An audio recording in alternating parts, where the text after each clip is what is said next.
in order to have true arms control in the 21st century, it's impossible to do something that doesn't include China because of their vast and rapidly growing stockpile. This is an American initiative to bring people together. We want to serve as the convener, but this is a global challenge. There is not a country in the world that doesn't face this challenge of critical mineral supply chains. Everyone wants to be able to defend their national security. All of these things, whether it's a cell phone, a computer, a semiconductor facility, or the weapons that protect your country, all of these things have to be built with components. And these components invariably involve critical minerals that don't just have to be mined, they have to be processed. Right now, you have 90-something% of some of these elements controlled by one nation in one place. And that's just not healthy for the global economy, and it's certainly not healthy for security and stability. The United States has a vested interest now in the critical minerals inside of Ukraine following last year's agreement. We know that the United States this week is monitoring and hosting, of course, trilateral talks between Kyiv and Moscow. And while there does seem to be a framework, at least when it comes to security guarantees, when it comes to any territorial disputes, there does not seem to be much movement one way or the other. Is there any progress being made on that front, and do critical minerals play into those conversations? And separately, sir, if I could also ask about the New START treaty with Russia that expires tomorrow. Yeah. I don't have any announcement on New START right now. I think the President will opine on it later. Obviously, the President's been clear in the past that in order to have true arms control in the 21st century, it's impossible to do something that doesn't include China because of their vast and rapidly growing stockpile. My question is with regard to African countries, including Morocco, who is participating today. Mm-hmm. How do you envision their role in this ministerial and in the forum going forward? Well, again, it's the same. First of all, this, as I've highlighted before, this is an American initiative to bring people together. We want to serve as the convener, but this is a global challenge. There is not a country in the world that doesn't face this challenge of critical mineral supply chains, just from the perspective of trying to grow economically. Okay? Everybody wants to be an AI. Everybody wants a center. Everyone wants to advance industrially and technologically. Everyone wants to be able to defend their national security.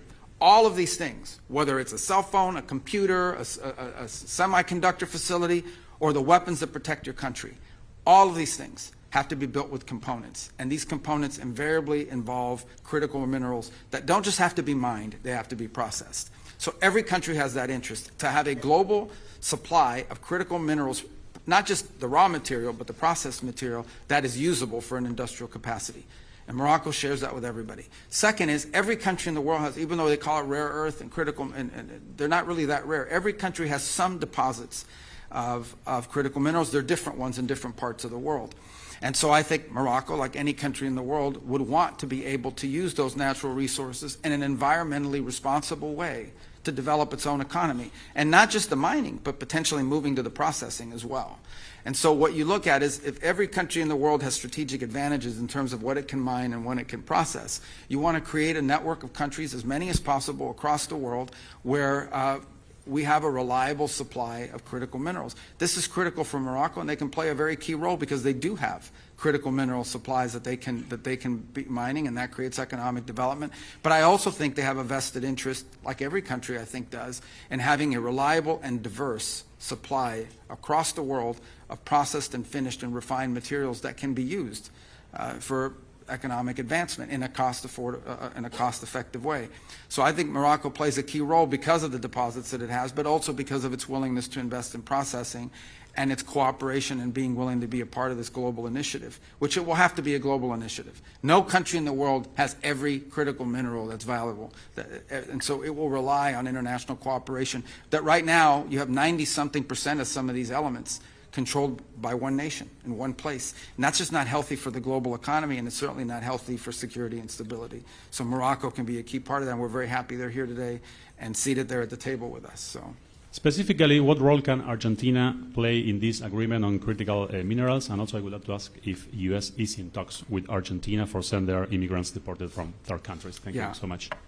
Yeah, on the second point, I would say, look, we have conversations about countries willing to accept third-party nationals, but we don't have any deal or anything lined up. I know it's been the subject of media leaks, and sometimes those are with malicious intent, but certainly Argentina is a great partner across the board, and at the end of the day, we have tremendous faith, confidence in our relationship with President Milei and his team, and he will always act in the best interest of the people of Argentina, in the national interest of his country, and so we appreciate that. And On the first point, Argentina is not just has the capability from a natural resources standpoint to be a key partner in critical minerals for the world, not just for the United States, for the world in a way that's good for Argentina. It also has expertise in processing, and which I think is also going to be critically important. So both because of geology, meaning their geographic location, and their expertise, they've already taken tremendous steps, and they were one of our featured speakers in session one, and Foreign Minister Quirno was there because of Argentina's one of the global leaders in this regard.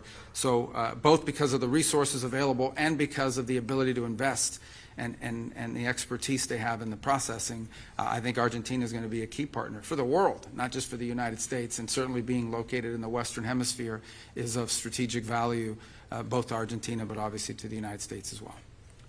China's Foreign Ministry on Wednesday, February 4th, called for communication to maintain the stability of global supply chains for critical minerals, responding to media reports that the European Union would pitch a partnership with the United States to curb their reliance on China. US President Donald Trump announced plans on Monday, February 2nd, to launch a strategic stockpile of critical minerals backed by $10 billion in seed funding from the US Export-Import Bank. An additional $2 billion will be funded by private capital. Trump's announcement foreshadowed a meeting on critical minerals planned on Wednesday that will gather ministers from 50 countries in Washington to discuss how to strengthen global supply chains for the metals. The meeting and the planned US stockpile are part of measures to secure a Western supply chain of the minerals that are critical to industries including high-tech materials, aerospace and defense, but are vulnerable to disruptions as production is dominated by China.